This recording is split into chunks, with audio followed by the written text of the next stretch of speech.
Listen, if you've been on social media at all over the last couple of days, you have probably seen one of the most demented, most rage-baited controversies that may have ever existed. And to be completely honest with you, my takeaway from all of this is that we need more media like Absolute Batman 2025 Annual Number 1. And let me explain my point. If you aren't familiar with Absolute Batman 2025, just to give you some context, it's your pretty average Batman comic story, and it features Batman once again going up against a group of evildoers and absolutely mercilessly beating the ever-living piss out of them to the point we are all sat here questioning how the heck are these people not dead. The only difference is the villains are white supremacists.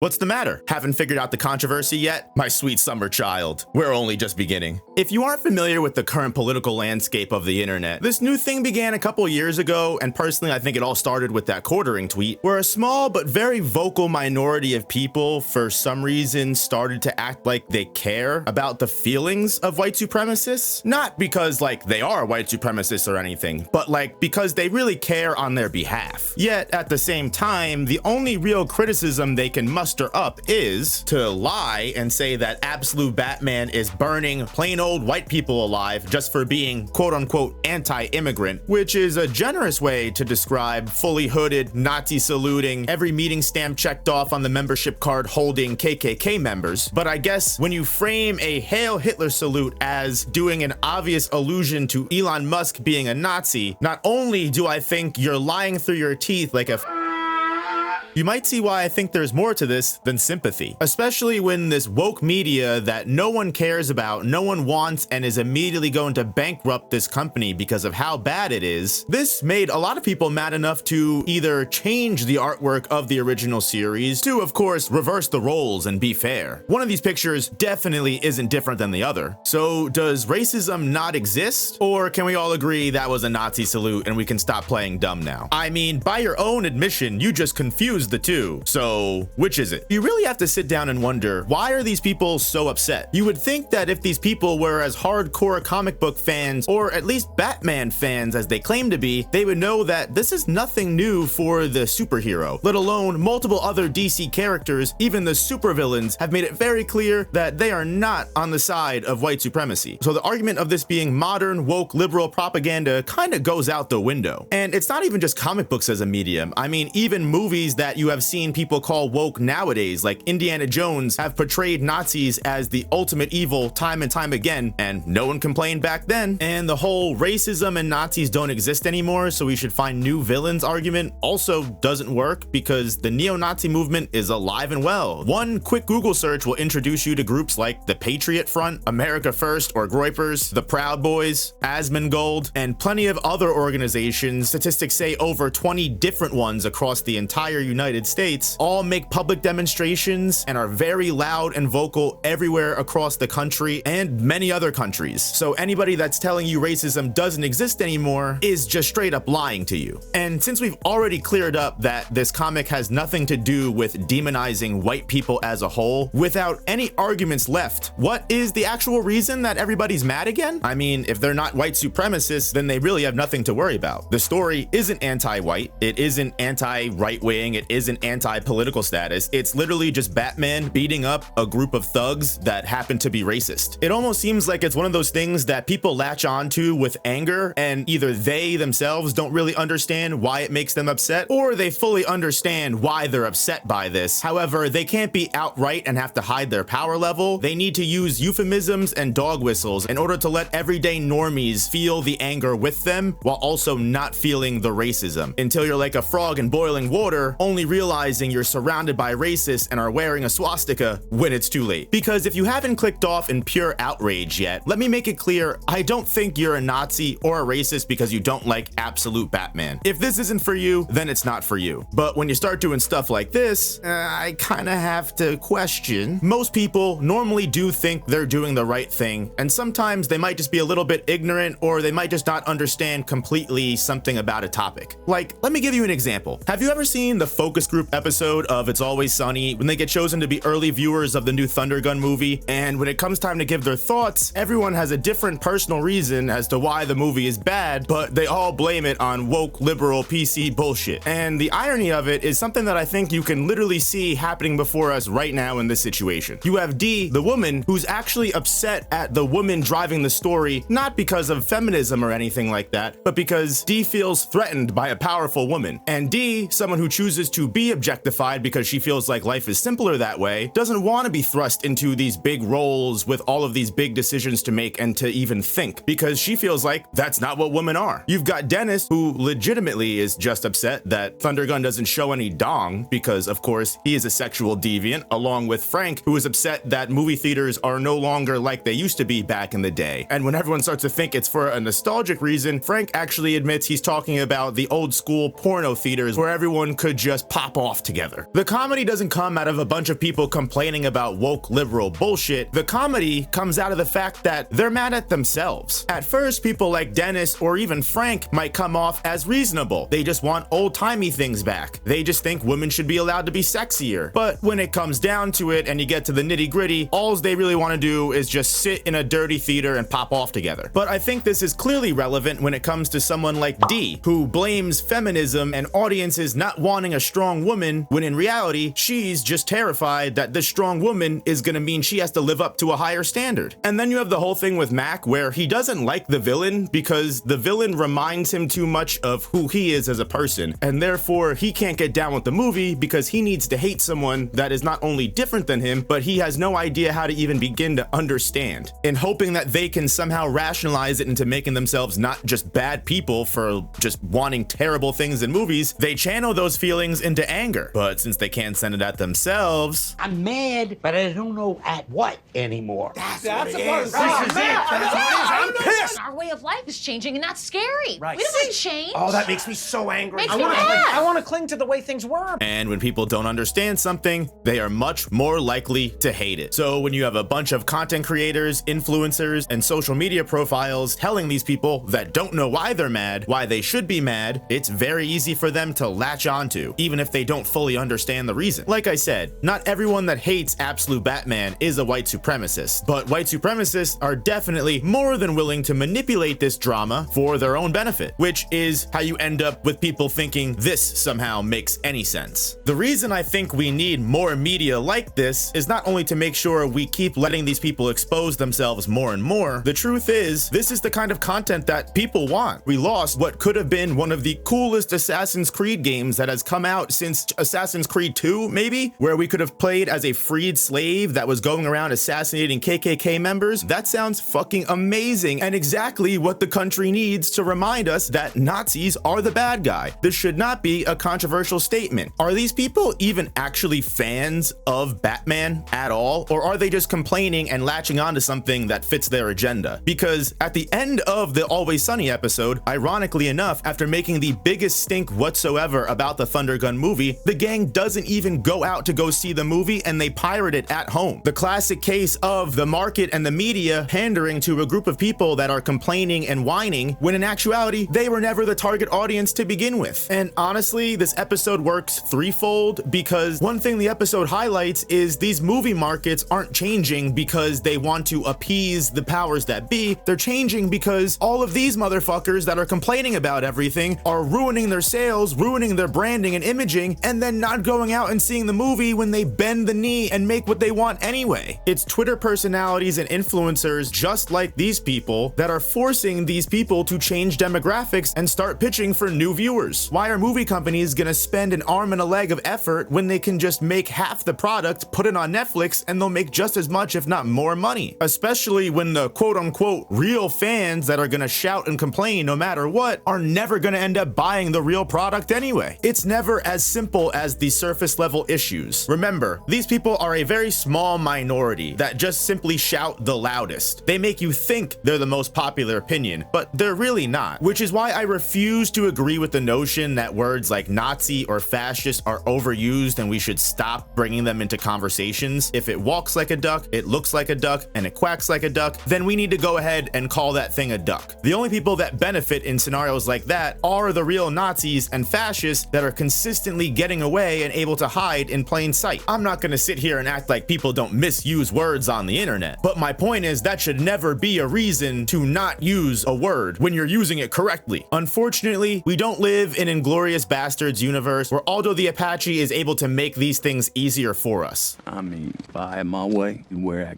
goddamn uniform for the rest of your pecker sucking life. I'm aware it ain't practical. I mean, at some point you gotta have to take it off. So, I'm gonna give you a little something you can't take off.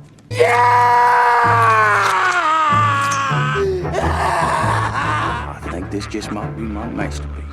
However, we can make media that lets them know they are not welcome and they should not feel comfortable. If Batman killing white supremacists makes you feel attacked, you might just be a white supremacist. Let me remind you of a similar situation that happened not too long ago. During the promotional period of Wolfenstein 2, the game that I've had footage of playing this entire time, Wolfenstein 2 takes place in a Nazi-controlled America. You control a Jewish soldier in his attempt to liberate the country. And when releasing their trailer, they showed a Nazi-controlled America with the catchphrase, "Make America Nazi-free again." And in a Vice interview, when questioned about if he was worried if he was going to hurt people's feelings or turn people off from his game, this based fucking Chad of a game director had this to say. Unless you're a Nazi, there should be nobody who is opposed to the idea of being against Nazis. Make America Nazi-free again, or not my America. Basically, it sounds like, okay, are we talking about Trump here? We're talking about Nazis. You're kind of poking the hornet's nest here. Maybe a little bit, but the